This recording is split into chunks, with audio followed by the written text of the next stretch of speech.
Hola chicos, entonces comenzamos con este proceso de la respiración. Vamos a empezar a indicar cada uno de los pasos. Entonces, mucha de la respiración celular usa oxígeno, es decir, que es aeróbica. Y una parte del proceso se va a llevar a cabo en el citosol de la célula. Recuerden que el citosol es el líquido que está dentro de la célula. Y la mayor parte del proceso de esta respiración celular se lleva a cabo dentro de cada mitocondria de la célula. Entonces, tenemos en la imagen, por ejemplo, que la respiración celular comienza con una molécula de glucosa que es C6H12O6 más moléculas de oxígeno. Esto lleva a obtener 6 moléculas de dióxido de carbono y 6 moléculas de agua y el producto principal, que es la energía en forma de ATP. Contrario a la fotosíntesis, en la cual las plantas, recordamos la fotosíntesis, utilizan el dióxido de carbono, moléculas de agua y la luz para formar la glucosa y liberar oxígeno. Las plantas pueden hacer los dos procesos, nosotros solo hacemos respiración celular.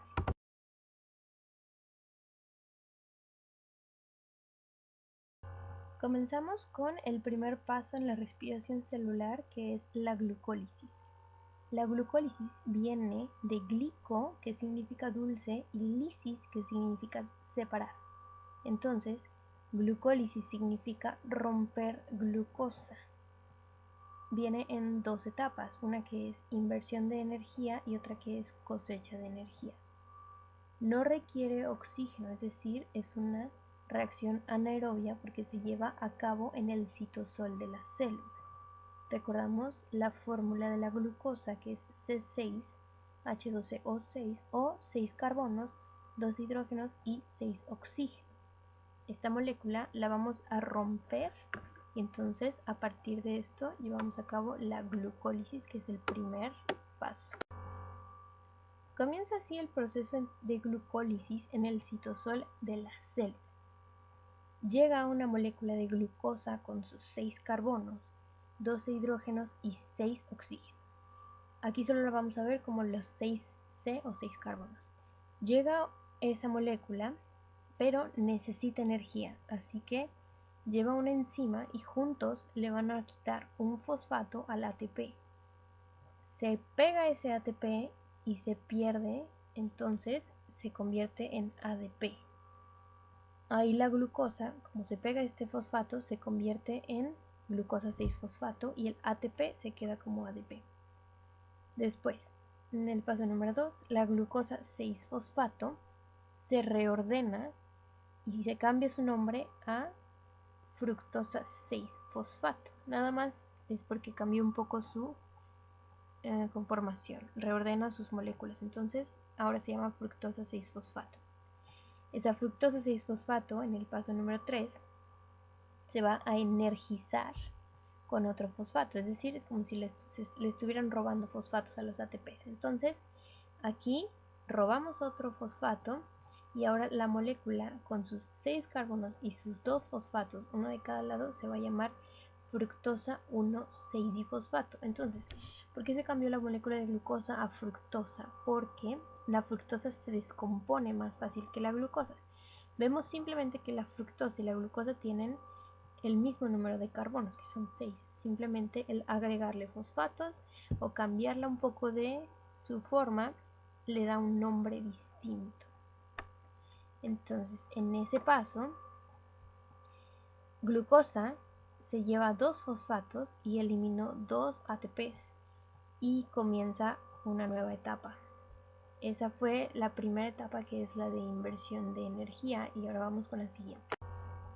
Después de la etapa de inversión de energía, la cual se llama así porque invertimos 2 ATPs a los cuales les quitamos sus fosfatos para que la glucosa se los pudiera adjuntar a cada lado, por eso se llama etapa de inversión de energía. Seguimos con la etapa de cosecha de energía, que es la siguiente.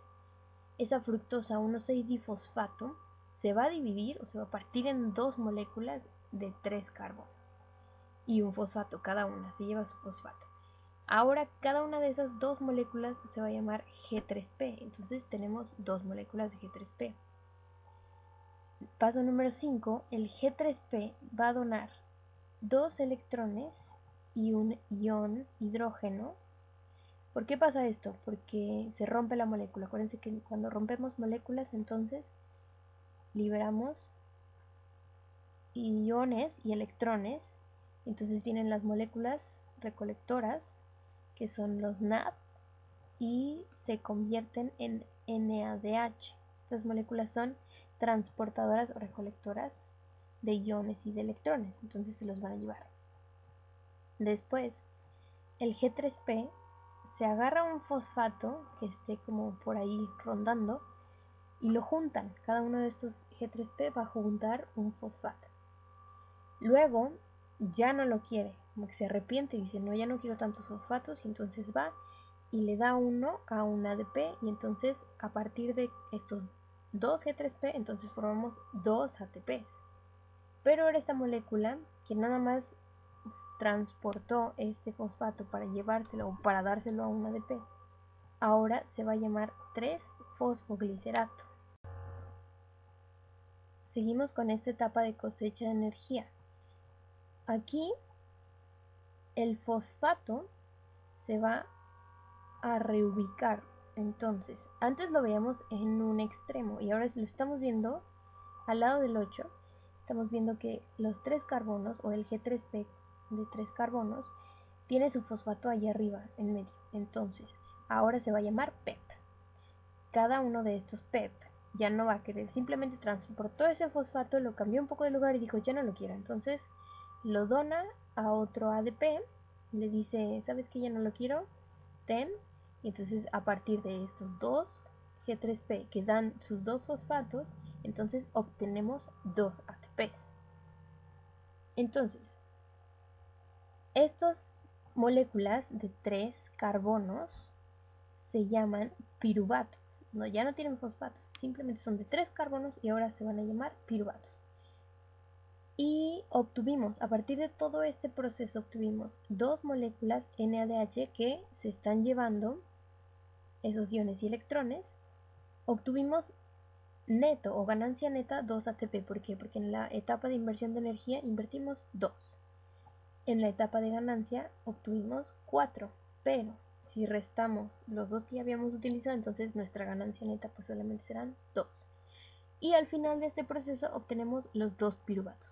Todos estos productos son los productos finales que obtenemos de la glucólisis.